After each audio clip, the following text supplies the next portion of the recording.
Yes, hello and welcome to this week's episode of Pentathlon 360, a special edition from our studio here in Tokyo, ahead of the start of pentathlon at the Olympic Games.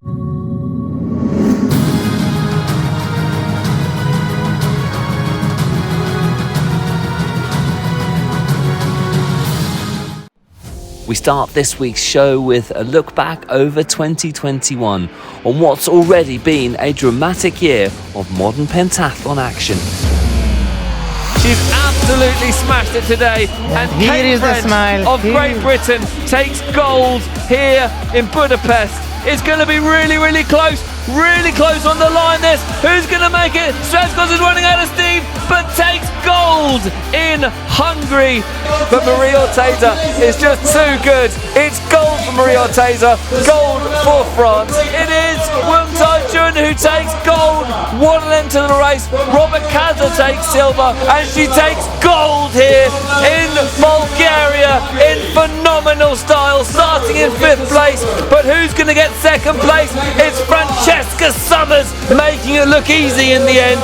Jo Chun of Great Britain takes gold here in Sofia. It's going to be silver place for Ilya Palashkov, but it is Kate French of Great Britain who picks up yet another gold medal. It's gold for Kate French, and it's going to be silver for Annika Schloy-Pratt of France. He missed out on gold at the World Championships in 2018, but takes gold here at the World Cup final. An absolutely superb performance for Apokapenko. She is the world champion and takes gold. He is the new world champion.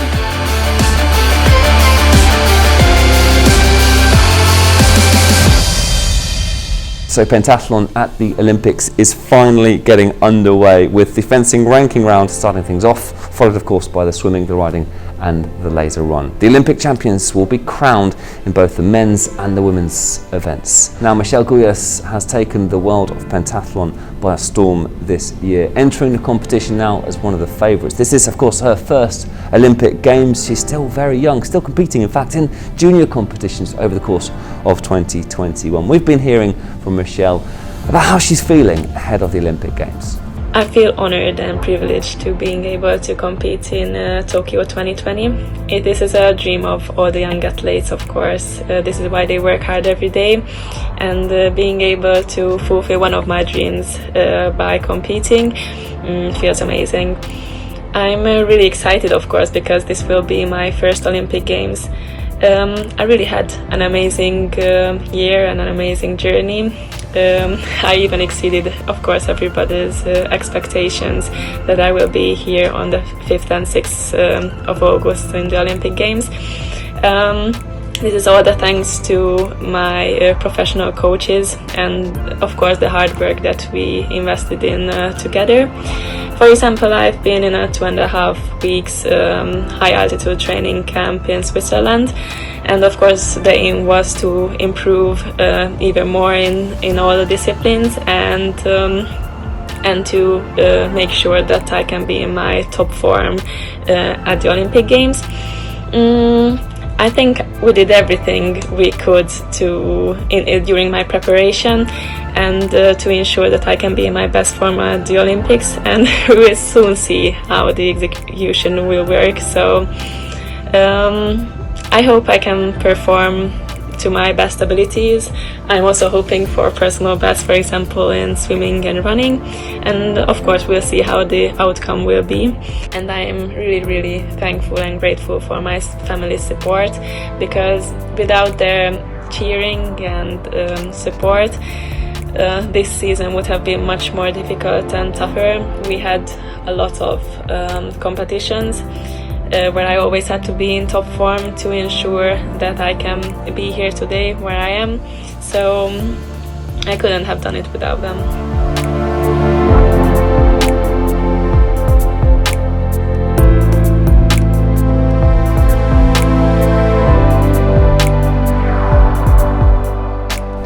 Now another athlete who's had a particularly impressive season and has shone through amongst a very competitive German team is Fabian Liebig, and he's been giving us his thoughts ahead of the Games. Hi guys, it's me Fabian, konnichiwa. right out of the Olympic Village. Can't believe I made it here. When we arrived here just a few days ago, it was awesome. I saw all the different countries, all the peoples from the different countries, all the athletes, and the village. Yeah, there were athletes from my country I have never seen before as well. I can really feel this Olympic spirit now. This is just awesome. Looking pretty forward to compete. Unfortunately, without the spectators, but yeah, at least we are allowed to compete. Yeah, due to the COVID and pandemic, my family, which helped me a lot this year, cannot be here. This is gonna make me a little bit sad, because especially my mom, she helped me a lot to to recover from hard trainings. Always could talk to her when I felt not so good, and yeah, would be nicer for me to see her here. But I'm still in a good shape, or anyway, I'm in a good shape. Had no COVID, no other sicknesses, no big injuries, so that's awesome for me.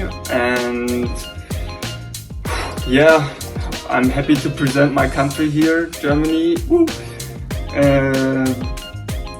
And hopefully gonna show my best performance of this season, which was already so awesome. Like the World Cup final, which I finished 4th, the world's 5th, another World Cup I finished 5th. Always with an awesome laser run, strong running, good shooting, make me this great performance possible. When I look now forward to the games, which will start in a few days for me, I hope I will show also great results there, which can be pretty hard with all these other strong athletes from all the other countries. Only the best athletes are here now, so it's gonna be pretty hard. Also the qualification for me was pretty hard to compete against the other strong German athletes, but I made it as one of the 2 which were allowed to compete. Now I'm here. I'm so happy, and I'm really gonna show my best. Whatever will happen, I'm so proud of me and that I made it here. And yeah, let the games begin.